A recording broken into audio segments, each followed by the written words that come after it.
नमस्कार दोस्तों, आज हम लोग बात करने वाले हैं मेटर के केमिकल क्लासिफिकेशन के सेकंड पार्ट की। पहले पार्ट के अंदर हम लोगों ने क्या देखा था? पहले पार्ट में हम लोगों ने देखा था कि एलिमेंट क्या होता है, कंपाउंड क्या होता है, मतलब तत्व क्या होता है, यौगिक क्या होता है। फिर इसके बाद जो है अपन सेकंड पार्ट के अंदर क्या देखने वाले हैं, बोले एलिमेंट कितने टाइप के होते हैं और इनके अंदर क्या क्या आता है, और फिर कंपाउंड कितने टाइप के होते हैं और इनको कैसे समझा जाता है।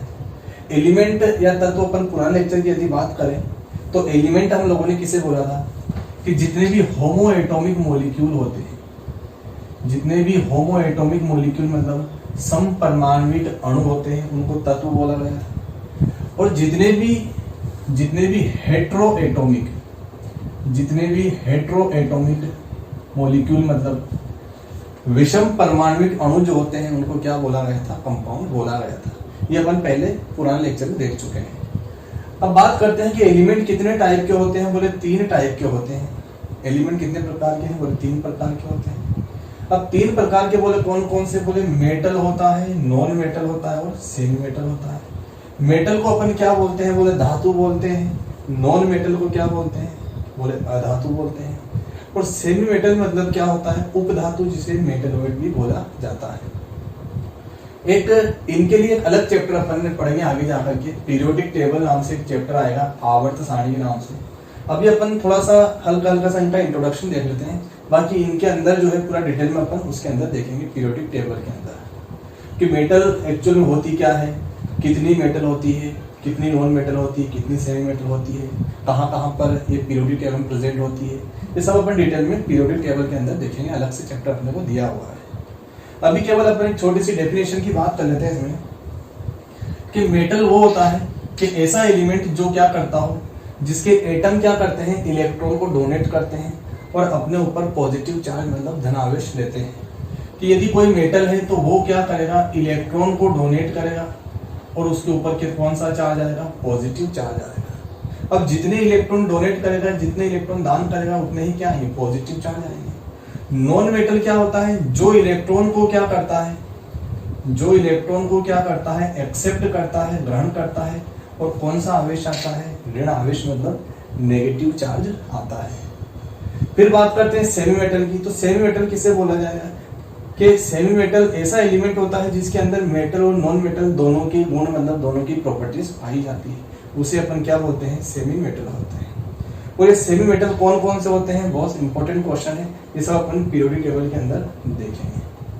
अब बात करते हैं कंपाउंड की। तो कंपाउंड अपन ने किसे बोला था? जितने भी हेट्रो एटॉमिक मॉलिक्यूल होते हैं, मतलब हेट्रो एटॉमिक मॉलिक्यूल मतलब क्या होता है? जितने भी विषम परमाणविक अणु होते हैं उनको अपन ने क्या बोला था? कंपाउंड बोला था। जैसे एक एग्जांपल और देख लेते हैं यहाँ पे होमो हेट्रो को पहचानने के लिए। जैसे मैंने यहाँ H2O लिखा है और यहाँ मैंने O2 लिखा है। तो होमो एटॉमिक मतलब समपरमाणु किसे बोला गया था? जिसके अंदर समान प्रकार के परमाणु मतलब सेम टाइप के एटम प्रेजेंट होते हैं, मतलब ये होमो एटॉमिक हो गया।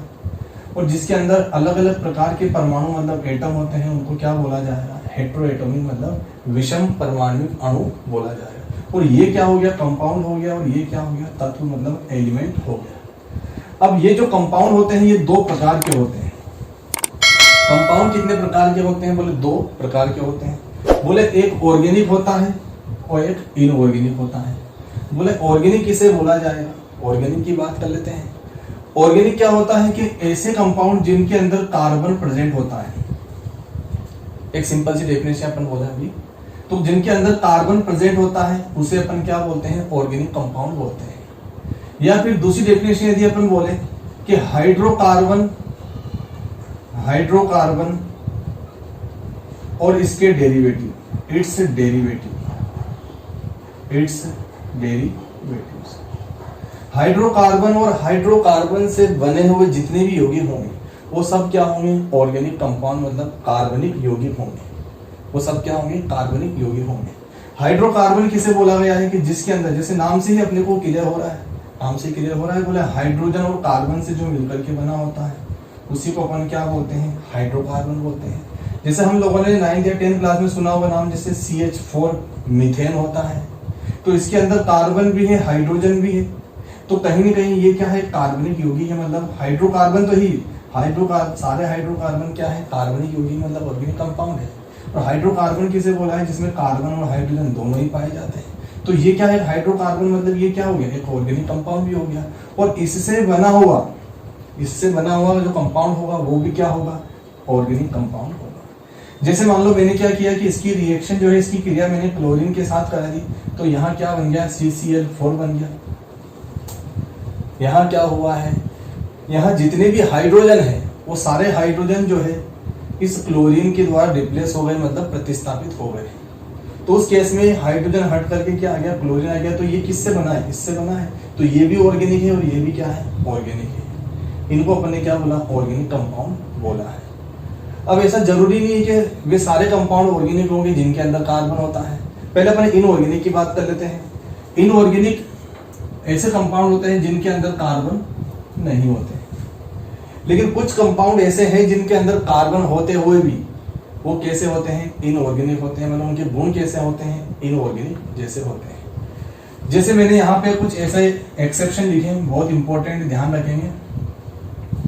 जैसे मैंने लिखा, बोले CO2 जो होता है इसके अंदर कार्बन होता है, लेकिन फिर भी ये कैसा है, इनऑर्गेनिक होता है। इसको इनऑर्गेनिक केमिस्ट्री में कंसिडर किया जाएगा। फिर बात करते हैं CO2 के बाद CO होता है, फिर CN होता है, CN माइनस साइनाइड जिसे बोला गया है।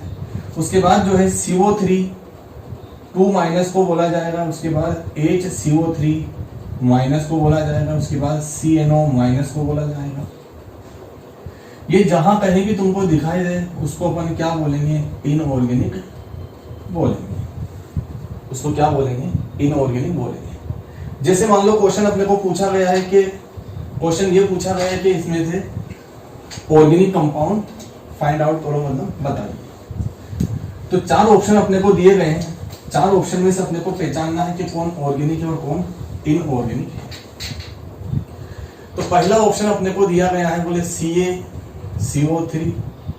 दूसरा ऑप्शन दिया गया है NaHCO3। C ऑप्शन दिया गया है, NH4CNO। W ऑप्शन दिया गया है, D ऑप्शन दिया गया है CHCl3। ये 4 ऑप्शन अपने को दिए गए हैं और पूछा गया है कि बताओ इसमें से कौन कार्बनिक है और कौन अकार्बनिक है, या कार्बनिक अपने को बताना है। सिंपल सा क्वेश्चन पूछा गया है 4 ऑप्शन में से। तो यहाँ ध्यान से देखेंगे, जहां पर कार्बोनेट अपने को दिखाई देता है, ये कार्बोनेट मतलब CO3 2 माइनस को कार्बोनेट बोला जाता है, ये इनऑर्गेनिक में आता है, तो ये तो इनऑर्गेनिक हो गया। फिर यहाँ पे सोडियम बाइकार्बोनेट दिया गया है HCO3 माइनस, ये HCO3 माइनस, ये भी क्या है, इनऑर्गेनिक। ये बेकिंग सोडा के नाम से जाना जाता है, इसे बेकिंग सोडा बोला जाता है, बेकिंग सोडा बोला जाता है। बेकिंग पाउडर अलग होता है, बेकिंग सोडा अलग होता है। बेकिंग पाउडर की अपन आगे बात करेंगे।